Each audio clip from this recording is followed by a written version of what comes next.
بات کریں. السلام علیکم آغا صاحب. علیکم السلام. کیا نام ہے بہن؟ کہاں سے کال کر رہی ہیں؟ میں سیدہ فاطمہ بات کر رہی ہوں پاکستان سے. اللہ تعالیٰ آپ کو عزت دے میری بہن. آغا صاحب بات کیسے کریں. ہیں آپ؟ اللہ تعالیٰ کا بڑا احسان ہے.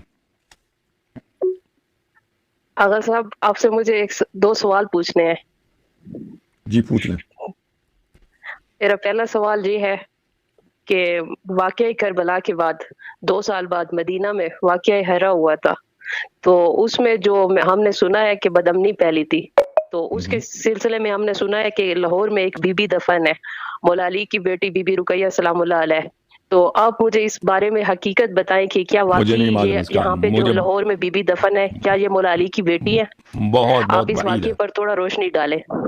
میں نے اس کے متعلق کوئی حدیث، کوئی روایت، کوئی ایویڈنس نہیں دیکھا ہے. ہو سکتا ہے کہ یہ صحیح ہو، لیکن اس کا حد بہت بعید ہے. مجھے تو نہیں لگتا کہ ہو سکتا ہے امام امیر المومنین علیہ السلام کی بیٹی ہوں کچھ وسائط کے ساتھ، یعنی کچھ پشتوں کے اچھا، بعد ان کی بیٹی آپ کے ہوں، لیکن نزدیک یہ ان آپ کا کو کوئی بیٹی روایات ہوں. ایسی نہیں ہے؟ آپ یہ نہیں نہیں، کہہ رہے ہیں کہ آپ کے نزدیک کوئی روایات ایسی نہیں ہے؟ میں نے تو کچھ بھی نہیں دیکھا، میرے نظر سے کچھ بھی نہیں گزرا. اچھا، باقی میں آپ کی باقی پروگرام اور ڈیبیٹ سنتی رہتی ہوں، لیکن میں نے آج آپ سے بات کرنے کے لیے تھوڑا سا 2 سوال میں نے سوچے تھے. دوسرا سوال میرا یہ ہے کہ واقعہ کربلا کے بعد حضرت ام رواب سلام اللہ علیہ نے ایک وعدہ کیا تھا کہ میں چھاؤں پر نہیں بیٹھوں گی اور ٹھنڈا پانی بھی نہیں پیوں گی. تو اس وعدے پر وہ تا حیات اپنی عمر میں وہ اس کو نبھاتی رہی ہے، لیکن اسلام میں سوگ کے ڈیورنگ نا آپ اپنی باڈی پہ ظلم نہیں کر سکتے، منع ہے. تو امام زین العابدین کے ہوتے ہوئے بی بی نے اس طرح کیوں کیا، اور حضرت زین العابدین علیہ السلام نے بی بی کو منع بھی نہیں کیا، تو اپنی باڈی کے اوپر اتنا لمبا سوگ رکھنا کیا جائز ہے؟ بہرحال آپ جو نقل کر رہے ہیں نا، تو اس میں آگے پیچھے کچھ ذاکرین میں زیادہ آگے پیچھے بھی کرتے ہیں. جو مجھے یاد ہے کہ انہوں نے کہا تھا کہ وہ چھاؤں میں نہ بیٹھنے کا، مجھے یاد ہے کہ یہ حدیث میں شاید مجھے میرے نظر سے گزرا. پانی پینے کا مجھے یاد آپ کا نہیں. آواز کلیئر نہیں آ رہا. آپ کیا کہہ ہاں، رہے ہیں کہ جو آپ نے سنا ہے وہ غلط سنا ہے، بی بی نے ایسا نہیں کیا تھا؟ میں نہیں کہہ رہا کہ آپ نے غلط سنا ہے، میں کہہ رہا ہوں جو مجھے یاد ہے کہ مجھے جو یاد پڑتا ہے کہ چھاؤں میں بیٹھنے کا جی جو جی. ہے، ہاں وہ مجھے یاد ہے.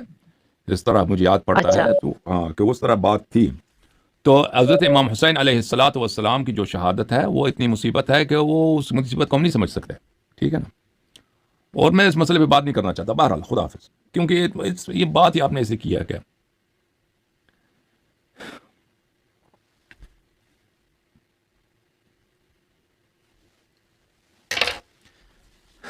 امام حسین علیہ السلام کے غم میں وہ جانتے ہیں، حضرت رباب سلام اللہ علیہ جانتی، ان کے دل کا حال اللہ جانتا ہے، ہم اور آپ اندازہ نہیں کر سکتے.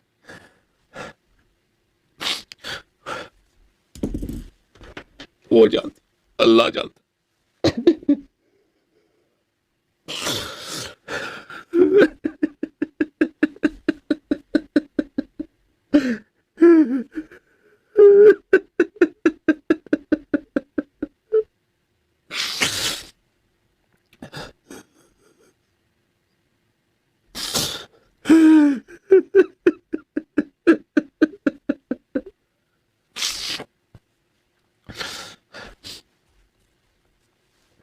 ان کے غم کا قیاس کسی سے نہیں کیا جا سکتا.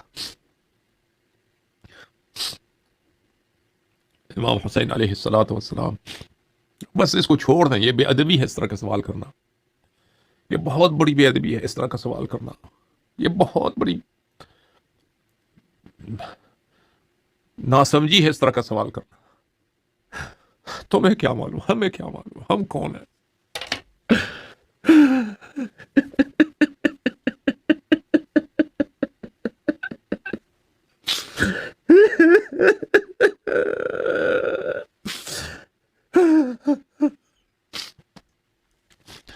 اہل بیت علیہ الصلاۃ والسلام کے مستورات نے جو غم دیکھا ہے، ان پہ جو مصائب نازل ہوئی ہیں، وہ صرف اللہ تعالیٰ جانتا ہے اور وہ جانتی ہے. ہم اور آپ مجالس جا کے روتے ہیں، یہ سب یہ کچھ بھی نہیں ہے.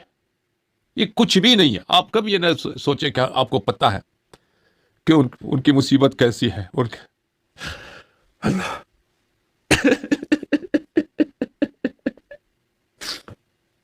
صلی اللہ علیہ وسلم. اللہم صلی علی محمد و آل محمد۔ بس ہاں، ہم اور آپ کو شرمندہ ہونا چاہیے، میں خود کہتا ہوں مجھے شرمندہ ہونا چاہیے کہ ہم امام حسین علیہ السلام کے غم میں کو نہ سمجھ سکے اور نہ اس غم کے حق کو ادا کر سکے اور نہ اپنے مولا کے لیے عزاداری کر سکے جس طرح عزاداری کرنے کا حق ہے، نہیں کر سکے۔ ہم شرمندہ ہیں، ہم اللہ کے سامنے شرمندہ ہیں، ہم رسول پاک صلی اللہ علیہ وسلم کے سامنے شرمندہ ہیں، امیر المؤمنین علیہ السلام کے سامنے شرمندہ ہیں، ائمہ اطہار علیہ السلام کے سامنے شرمندہ ہے، امام حسین علیہ السلام کے سامنے ہمارا سر ندامت سے خم ہے۔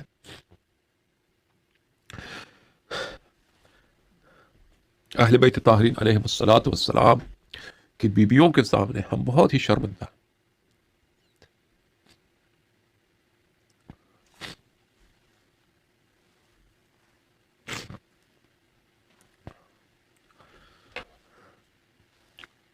میں جملے ادا نہیں کر سکتا اس مسئلے میں، بس عرض یہی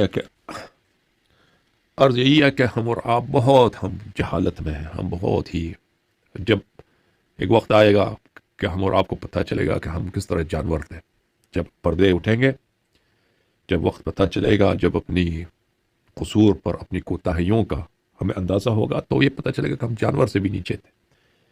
کتنے اہل بیت طاہرین علیہ السلام کے حقوق، ان کے احسانات، ان کی محبت کا حق اور ان پہ جو مصائب نازل ہوئے ہیں ان کا حق ہم دنیا میں نہ سمجھ سکتے۔ جیسے جانور ہے نا، جانور کسی چیز کو نہیں سمجھتا، ہم اسی طرح ہم اور آپ